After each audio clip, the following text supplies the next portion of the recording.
O presidente dos Estados Unidos, Donald Trump, repudiou publicamente o primeiro-ministro de Israel, Benjamin Netanyahu, e seu enviado, Jared Kushner, já se encontrou com representantes do Hamas, que pedem a Trump para pressionar Israel sobre a questão da faixa de Gaza. Hoje, o jornal Axios escreve que, quando Netanyahu e Trump se encontraram no Salão Oval há 2 semanas, o presidente perguntou ao primeiro-ministro como estavam as pesquisas antes das eleições de 27 de outubro. Netanyahu hesitou, e um dos assessores respondeu por ele: "Senhor presidente, ele está vencendo." Mas o problema é que isso não é verdade, e o próprio Trump até agora nunca apoiou publicamente Netanyahu nas eleições. Embora os jornalistas já tenham perguntado isso ao Trump 4 vezes nas últimas semanas. E nesse mesmo período, o próprio Trump declarou ao canal Fox News que prefere não se envolver nas eleições israelenses. Aqui está a citação dele: "Eu acho que, para mim, o mais apropriado é não participar das eleições em Israel. Mas eu posso apoiar alguém. Como vocês lembram, antes nada impedia Trump de apoiar algum candidato. Por exemplo, Javier Milei na Argentina ou Viktor Orbán na Hungria. Nada o impedia. E agora, de repente, ele diz: vou adotar uma posição neutra."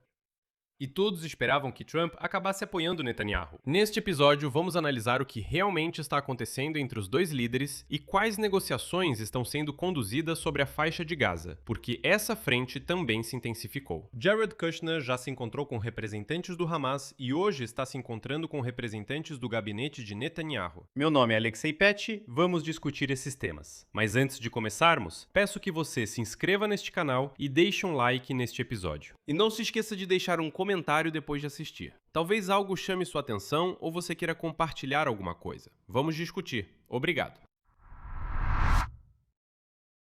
Então, vamos começar com os próprios números que explicam a cautela de Donald Trump. Segundo as pesquisas, a atual coalizão de Netanyahu recebe de 49 a 53 cadeiras no Knesset. Isso é significativamente menos do que as 68 cadeiras que ela possui atualmente, e menos do que as 61 cadeiras necessárias para formar um governo. Os partidos de oposição, por outro lado, conquistam de 67 a 70 cadeiras. E aqui está o principal adversário de Netanyahu. O ex-chefe do Estado-Maior das Forças de Defesa de Israel, Gadi Eisenkot, supera Netanyahu nos índices de confiança na maioria das pesquisas.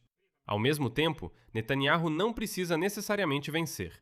Para ser sincero, basta que ele simplesmente não perca. A principal tarefa dele agora é conseguir votos suficientes para que os adversários não consigam formar um governo sem o apoio dos partidos árabes de Israel.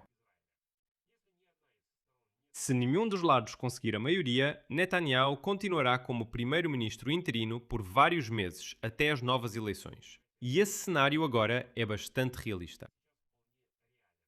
Mas o apoio de Trump poderia convencer os eleitores de que Netanyahu ainda está em sintonia com o presidente americano. Afinal, já existem grandes dúvidas sobre isso. E nas primeiras semanas da guerra com o Irã, alguns dos conselheiros mais próximos de Trump tinham certeza de que ele apoiaria Netanyahu nas próximas eleições, que ele faria isso publicamente, e quase chegou a investir diretamente na campanha eleitoral dele. Naquela época, Trump também defendia abertamente que o primeiro-ministro Netanyahu fosse perdoado e que o processo de corrupção contra ele fosse encerrado. Mas à medida que a guerra se prolongava, os objetivos de política externa dos dois líderes e seus interesses internos começaram a divergir.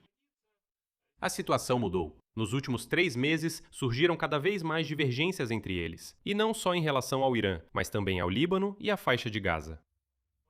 O último episódio que agravou a relação entre eles foi a recusa pública de Netanyahu ao plano do Conselho de Paz de Donald Trump para o desarmamento do Hamas na faixa de Gaza.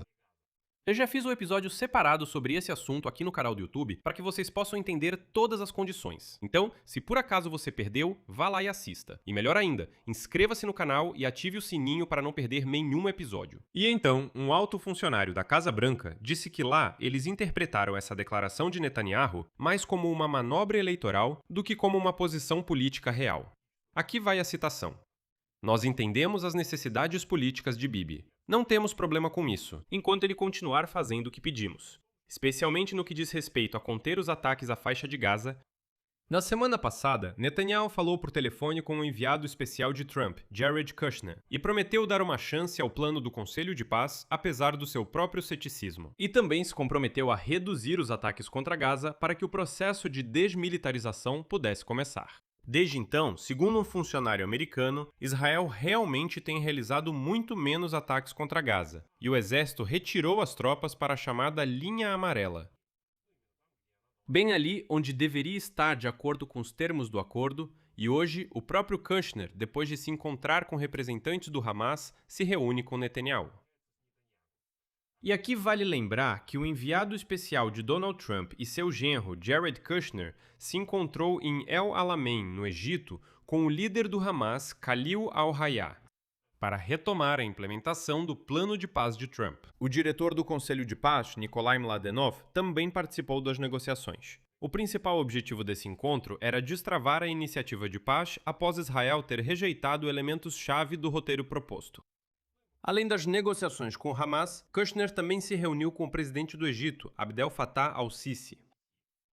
E nesse contexto de divergências, os ministros das Relações Exteriores de 8 países fizeram uma declaração conjunta, condenando a rejeição de Israel ao plano de paz de Trump e alertando que essa decisão pode levar a tentativas de interromper a guerra. Esses 8 países são Jordânia, Emirados Árabes Unidos, Indonésia, Paquistão, Turquia, Arábia Saudita, Catar e Egito.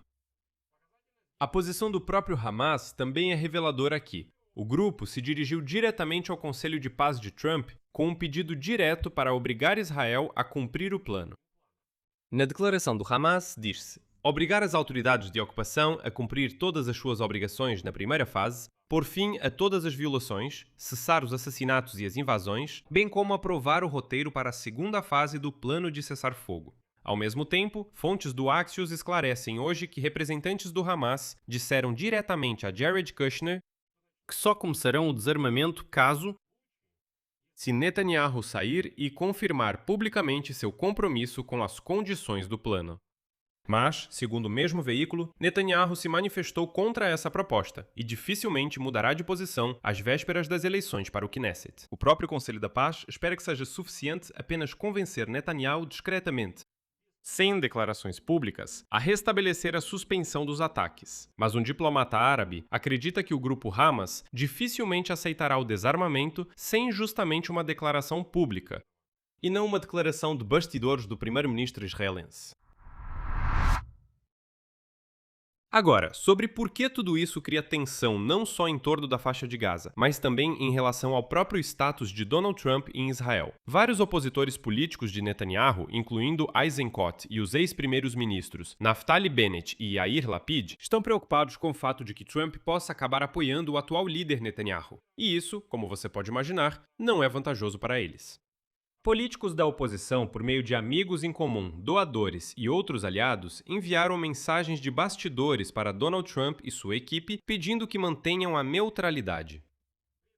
Ao mesmo tempo, a própria popularidade de Trump em Israel, que até recentemente era extremamente alta, também diminuiu nos últimos 3 meses, por causa do acordo que ele assinou com o Irã e da decisão de se afastar da guerra depois que esse acordo foi violado. Ou seja, Trump envolveu todos nessa guerra e saiu abruptamente. Os israelenses também ficam irritados com as restrições que Trump impôs às operações do próprio Israel no Irã, na faixa de Gaza, na Síria e no Líbano. É revelador como o próprio Trump evita responder diretamente à pergunta se ele vai apoiar Netanyahu. Os jornalistas já perguntaram a ele sobre o apoio a Netanyahu 4 vezes nas últimas semanas, e toda vez ele se esquivou. Em várias entrevistas recentes, Trump elogiou Netanyahu como um excelente primeiro-ministro em tempos de guerra. Mas toda vez falava dele como se fosse algo do passado. Tipo, ele foi, ele fez, ele já foi bom. E, embora segundo autoridades israelenses, Trump levantou a questão do perdão para Netanyahu em particular durante o último encontro deles, mas publicamente ele não toca nesse assunto há vários meses. E por fim, por que tudo isso é tão importante para o próprio Donald Trump e não só para a política interna de Israel? As eleições em Israel são extremamente importantes para sua agenda no Oriente Médio nos 2 anos restantes de sua presidência, especialmente considerando que a crise iraniana está em um estado de impasse. Não há acordo, nem paz, nem guerra. Trump também quer avançar com seu plano de paz para Gaza, alcançar progresso nas negociações entre Israel e Líbano. fechar um acordo de segurança entre Israel e Síria e, o mais importante, alcançar um acordo histórico entre Israel e a Arábia Saudita. O próprio Trump e sua equipe ainda estão traumatizados pela crise política em Israel. Em 2019, que resultou em 3 ciclos eleitorais consecutivos. E, como você pode imaginar, acabou sendo simplesmente um ano perdido. Da diplomacia do Oriente Médio, porque é impossível conduzi-la quando nem mesmo em Israel está claro o que está acontecendo. E hoje, um alto funcionário americano declarou: a Casa Branca não pretende repetir os erros do passado e não permitirá que a política interna de Israel bloqueie novamente toda a sua agenda regional. Então, como se diz, ainda está tudo por vir. Vou encerrar aqui. Sua opinião, suas conclusões, escreva nos comentários abaixo deste vídeo. Inscreva-se no canal, ative o sininho e não se esqueça de deixar o like. Por hoje é só, se cuidem, até mais.